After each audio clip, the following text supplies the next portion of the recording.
Yo guys, what's going on? I'm Tim for The Real Sports Talk. You can hit me up on Twitter at CashKelly_TRSD. You can also go like The Real Sports Talk on Facebook. And if my voice sounds funny today or a little deeper than what usual or whatever, it is because I'm sick, and that's obviously why I'm able to be making a video at 12 o'clock on a Friday afternoon. So, with that being said, it's been a bad week for ACLs. We begin with Derrick Rose and Iman Shumpert last week, both tearing their ACL on the same day. Derrick Rose got all the hype, obviously, because Derrick Rose is one of the best players in the game. And then Iman Shumpert didn't get a ton of publicity because he's not a superstar, but he was a very good defender for the Knicks overall. He's probably the best defender besides Tyson Chandler on that team. And then you also understand that he did bring some offensive contribution. That was huge. And then yesterday, we saw Mariano Rivera, the greatest closer of all time, pretty much in everyone's opinion. I guess you could make a case for guys like Dennis Eckersley, Trevor Hoffman, Lee Smith, a few other guys, but I think that we all pretty much agree that it is Mariano Rivera. And we see him shagging fly balls as he does before every other game. He's always done this throughout his career, and then he just dropped after one because apparently he was trying to catch a ball and he took a bad route to the ball, and I heard this on the radio today, so don't quote me exactly.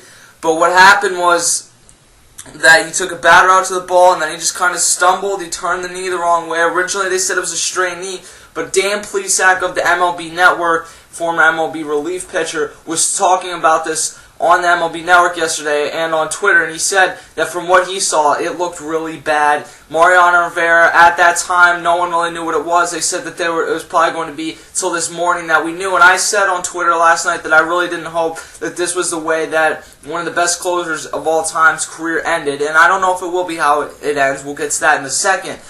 But it turns out that he does have a torn ACL, and he is out for pretty much the entire 2012 season, and that's a huge blow to the Yankees. Now, while he is the best closer of all time, and it is a huge blow to the Yankees, don't get that twisted, but the one thing about this is that the Yankees do have other options. Rafael Soriano a few years ago led the American League in saves when he was with the Tampa Bay Rays. He has been their setup man, and he will go into that closer's role. Now, I never thought he was an elite closer. He had one really good year, so who knows. But it's certainly better than probably at least 10 or 15 of the closers in the MLB that were already closers, and a lot of teams would take him. They were paying him big money to ultimately be the successor of Mariano Rivera, and it looks like now is the time that is going to happen. You also do have some other candidates on the team. Phil Hughes was very good when he was in the bullpen a few seasons ago, and if things do not work out with him in the rotation and Soriano as a closer, that's an option. If Jabba Chamberlain comes back at some point this season after his foot injury, I think it was, he's an option. I think that they would give him some looks there. The bottom line, though, is that they're paying Rafael Soriano essentially closer money to be the setup man until Rivera was done. And whether Rivera is done or not, we don't know. But for this season, Rivera is done, so it is Rafael Soriano's time to come in, step up, and be the closer for this team. And pretty much I would expect that he will get 90% of the save opportunities the remainder of this season. So I like the fact that the Yankees still have that depth, and it's why, even though I picked the Yankees to win the World Series, I'm not a Yankees fan, don't get that wrong, but I picked the Yankees to win the World Series, and I saw that Mariano Rivera is going to be there, and he's one of the best closers, if not the best of all time. I saw that, and that's obviously a positive thing that the Yankees have. With Rivera now down, it certainly takes away from what they have, but it's not like if most teams lose their closer where you have to throw someone in there that isn't a closer, hasn't been a closer, doesn't really even have the stuff to be a closer, at least until you can go trade for a mediocre closer. And the Yankees just are not in that scenario. I think that they're getting one of the top 15 closers in the game right now, so he's an above-average closer at least. And the last time that we saw him as a closer, he was well above average. So that is a nice thing to fall back on for them.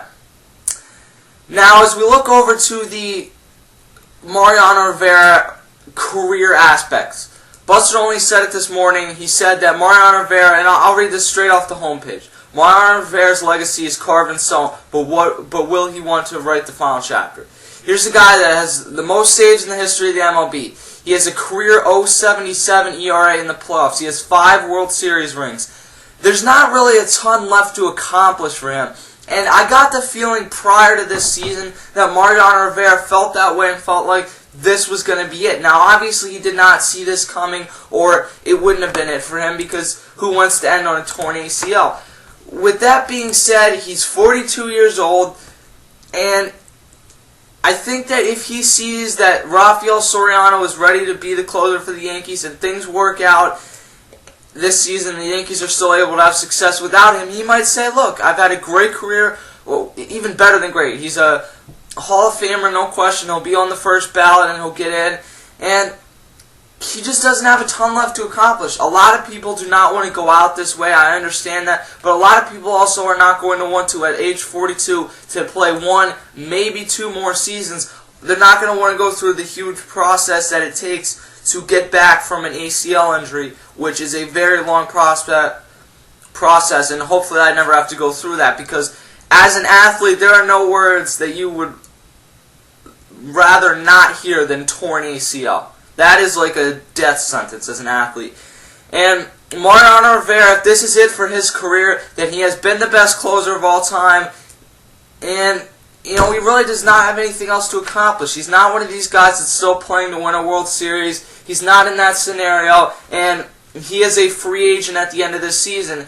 And I think if things would work out with Rafael Soriano, the Yankees would be reluctant to continue to pay him $12 or $13 million to come back and be the closer for another season or two when they know that they already have a guy there.